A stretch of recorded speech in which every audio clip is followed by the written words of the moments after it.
What if I told you that history's deadliest wars were not always fought over land, gold, or power, but over a bucket, a dog, a pig, and even a plate of pastries? Across centuries, entire armies have marched, cities have burned, and empires have trembled because of single ordinary objects that triggered extraordinary violence. These are not myths or exaggerations, but real wars buried deep in history books and rarely talked about today. Stay with me, because once you hear how pride turned everyday objects into reasons for bloodshed, you will never look at history the same way again. At number 1, we begin with one of the most absurd yet deadly conflicts of the medieval world, the War of the Oaken Bucket of 1325, a war that perfectly captures how pride and factional hatred could outweigh human life in northern Italy. During this period, the region was fractured into rival city-states aligned with the Guelph faction supporting the papacy and the Ghibelline faction backing the Holy Roman Empire, creating a volatile political environment where even minor provocations could ignite full-scale wars. Bologna stood as a powerful Guelph stronghold, while neighboring Modena remained fiercely Ghibelline, and years of border clashes and fortress sieges had already poisoned relations between them. Tensions reached a breaking point when Modenese forces captured the Bolognese castle of Monteveglio in late 1325, setting the stage for retaliation. The immediate spark, however, came when Modenese soldiers carried out a daring nighttime raid into the heart of Bologna and stole a simple oaken bucket from a public well, not for practical value, but as a deliberate act of humiliation. To Bologna, this theft was an unforgivable attack on civic honor, and when Modena refused to return the bucket, Bologna declared war. What followed was one of the largest military mobilizations in medieval Italian history, with approximately 32,000 Bolognese troops marching to reclaim a wooden bucket worth only a few coins. The decisive Battle of Zappolino in November 1325 defied expectations, when Modena, fielding roughly 7,000 men, routed the much larger Bolognese army through a devastating cavalry breakthrough. The defeated forces were chased back to the gates of Bologna as Modenese troops mocked their rivals and celebrated their victory. Thousands of lives were lost, the bucket was never returned, and it was instead placed on display in Modena's Torre della Ghirlandina, where it remains today. Coming in at number 2 is the War of the Stray Dog of 1925, formerly known as the Incident at Petrich, a modern conflict that shows how fragile peace in post-World War I Europe truly was. The Balkan Peninsula at the time was a geopolitical tinderbox, with Greece and Bulgaria locked in unresolved disputes over Macedonia and Thrace, and deep resentment left behind by the Balkan Wars and the Great War. Both nations were suspicious of each other's treatment of ethnic minorities, while Bulgarian-based revolutionary groups such as the Internal Macedonian Revolutionary Organization regularly launched raids into Greek territory. Against this backdrop of fear and hostility, a seemingly harmless event became catastrophic on October 18, 1925, when a Greek soldier stationed at the Demir Kapu Pass in the Belasica Mountains allowed his dog to wander across the Bulgarian border. Accounts differ on what happened next, with some claiming the soldier was shot while retrieving the dog, and others stating Bulgarian troops crossed the border first, but the outcome was clear and deadly. A Greek soldier and a captain were killed, giving Greek dictator General Theodoros Pengalos the excuse he needed to project strength. Pengalos issued an ultimatum demanding 2 million French francs in compensation and a formal apology within 48 hours. When Bulgaria did not comply, Greek forces invaded Bulgarian territory on October 22, targeting the town of Petrich. While Greece chose military action, Bulgaria appealed directly to the League of Nations, avoiding total war. The League responded swiftly, ordering a ceasefire and Greek withdrawal, later ruling that Greece had acted disproportionately and imposing a fine of £45,000 for damages. The conflict resulted in 121 Greek casualties and the deaths of around 50 Bulgarian civilians, all triggered by a wandering dog. Landing at number 3 is the Pig War of 1859, a bizarre yet pivotal confrontation that nearly brought the British Empire and the United States into open war over a single farm animal. The roots of this conflict lay in the Oregon Treaty of 1846, which failed to clearly define the maritime boundary through the San Juan Islands, leaving sovereignty dangerously ambiguous. By 1859, both American settlers and employees of the British Hudson's Bay Company were living on the islands, creating constant friction. On June 15, 1859, American farmer Lyman Cutler discovered a large black Berkshire boar belonging to the Hudson's Bay Company rooting through his potato patch, an animal he had complained about before. In frustration, Cutler shot and killed the pig, igniting a diplomatic firestorm. The pig's owner, Charles Griffin, demanded $100 in compensation, but Cutler refused, offering only $10 instead. British authorities threatened to arrest him, prompting American settlers to call for military protection. Brigadier General William S. Harney, known for his hostility toward British influence, sent Captain George Pickett and 66 soldiers to assert American control of the island. Britain responded by deploying 5 Royal Navy warships armed with over 160 naval guns, dwarfing the American presence. For weeks, both sides drilled and stared each other down across Griffin Bay as tension mounted. The crisis ended only when Rear Admiral Lambert Baines refused to fire, famously stating he would not start a war between two great nations over a pig. Remarkably, no human lives were lost, and the dispute lingered diplomatically for years. At number 4, we arrive at one of the most powerful and symbolically charged conflicts in African history, the War of the Golden Stool of 1900, also known as the Ya Asantewaa War, a war fought not for land or gold, but for the spiritual soul of a nation.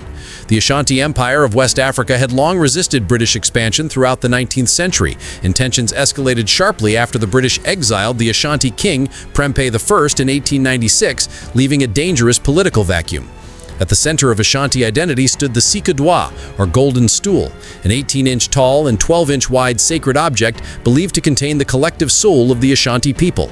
The stool was never sat upon, not even by the king, and was kept elevated on its own throne, never allowed to touch the ground. In March 1900, British Governor Sir Frederick Mitchell Hodgson traveled to Kumasi and committed a fatal act of cultural ignorance by demanding the Golden Stool be surrendered so he could sit on it as a symbol of colonial authority. His infamous question, asking why he was not already sitting on the Golden Stool, shocked and enraged the Ashanti leadership. The chiefs were galvanized into action by Nana Ya Asantewaa, the Queen Mother of Ejisu, who publicly shamed them and took command of the resistance herself.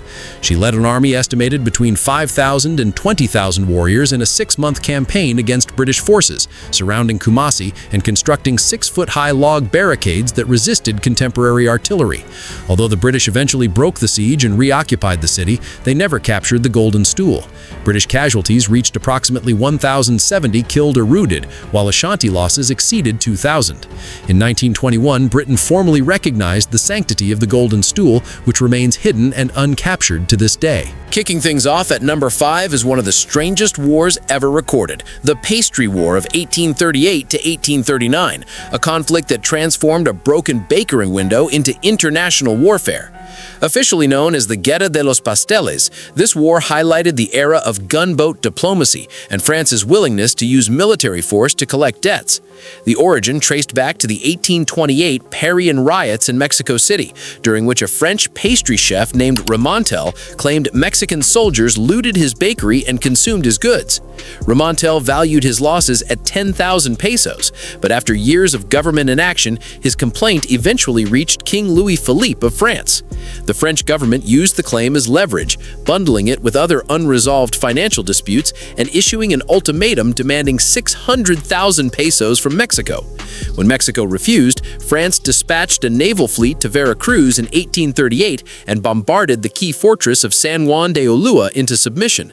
The war also marked the dramatic return of Antonio López de Santa Anna, who had fallen from political grace. During a skirmish with French forces, Santa Anna was struck by grape shot and lost his left leg, which was amputated. In an extraordinary act of political theater, he held a full military funeral for the severed limb, burying it beneath a monument in Mexico City to reinvent himself as a national hero. Mexico ultimately agreed to pay the full 600,000 pesos in March 1839.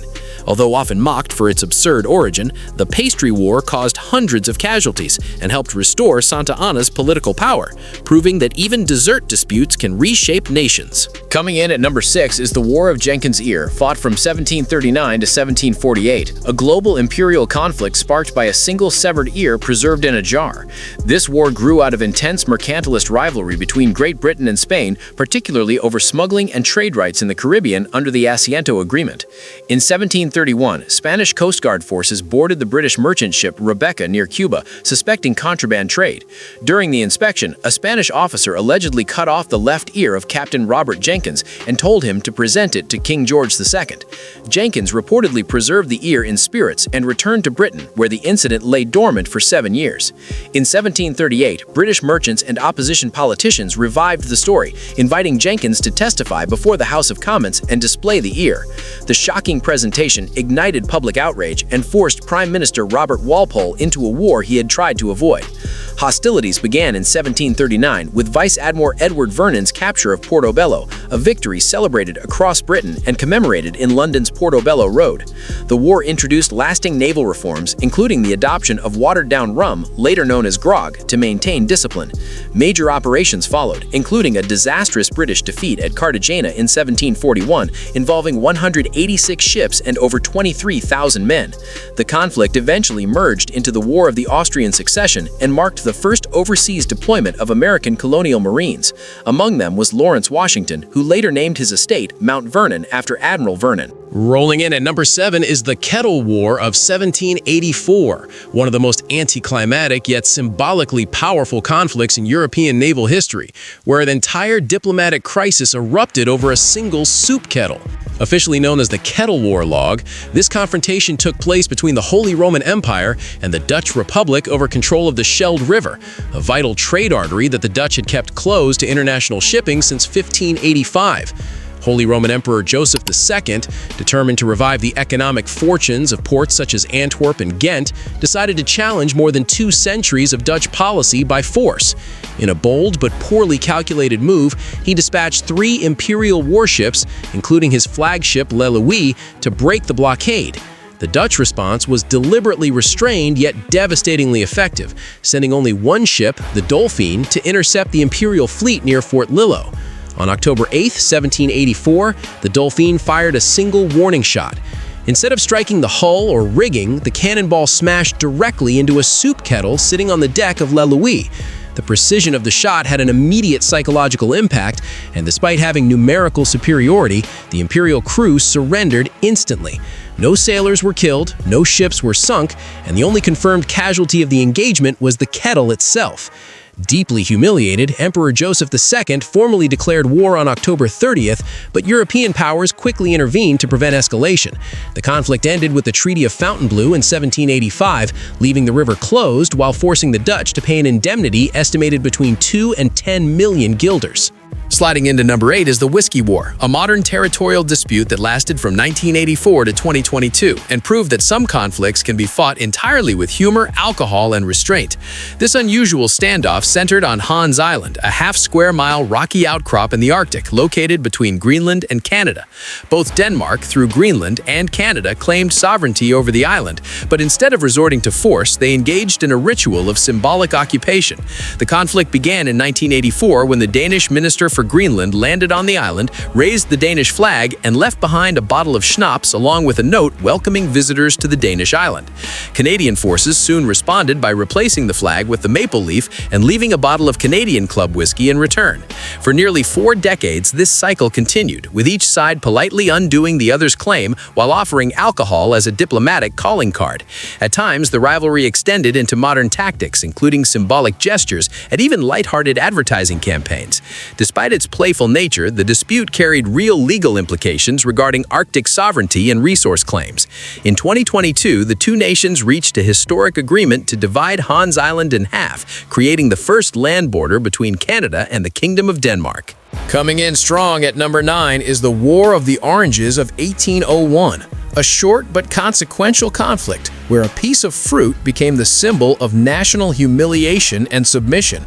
This war unfolded during the Napoleonic era, when France pressured Spain into attacking Portugal for refusing to sever its long-standing alliance with Great Britain. Spain, acting under French influence, launched a rapid invasion aimed at forcing political compliance rather than territorial conquest. The conflict earned its unusual name during the siege of the Portuguese fortress city of Elvas, where Spanish commander Manuel de Godoy made a theatrical gesture that defined the war's legacy. Godoy picked a branch of oranges from a nearby grove and sent it to Queen Maria Luisa of Spain, boasting that he would soon march all the way to Lisbon. The gesture transformed a military campaign into a personal display of arrogance and confidence, turning citrus fruit into a political statement. The war itself was brief, lasting only 21 days, but its consequences were lasting. It ended with the Treaty of Badajoz, which forced Portugal to cede the territory of Olivenza to Spain, close its ports to British ships, and pay a substantial indemnity. Olivenza remains disputed by Portugal to this day, making the War of the Oranges a conflict whose symbolic fruit still casts a long shadow over European borders. Closing out this chapter at number 10 is the Lobster War of 1961 to 1963, a diplomatic and naval standoff that hinged on a surprisingly complex question of marine biology. The conflict unfolded off the northeastern coast of Brazil, where French fishing vessels were harvesting spiny lobsters in waters claimed by Brazil. At the heart of the dispute was a legal and scientific debate over whether lobsters should be classified as creatures that walk along the ocean floor or swim freely through the water. Brazil argued that because lobsters crawl on the continental shelf, they were a natural resource belonging to the coastal nation. France countered that lobsters swim and should therefore fall under the principle of freedom of the seas. As tensions escalated, France deployed the destroyer Tartu to protect its fishing fleet, while Brazil mobilized its navy to enforce territorial claims. Although no shots were fired, the standoff brought both nations dangerously close to armed conflict. The dispute ultimately ended peacefully in 1964, with Brazil expanding its territorial sea and reaching an agreement on fishing rights. The Lobster War became a landmark case in the development of modern maritime law, demonstrating how scientific definitions can shape international sovereignty. If you enjoyed uncovering these forgotten wars and the unbelievable objects that started them, make sure to share your thoughts in the comments below. Do not forget to like the video and subscribe to the channel for more rare, fascinating, and untold stories from history. Your support helps the channel grow and brings more deep historical content your way. Thanks for watching, and I will see you in the next one.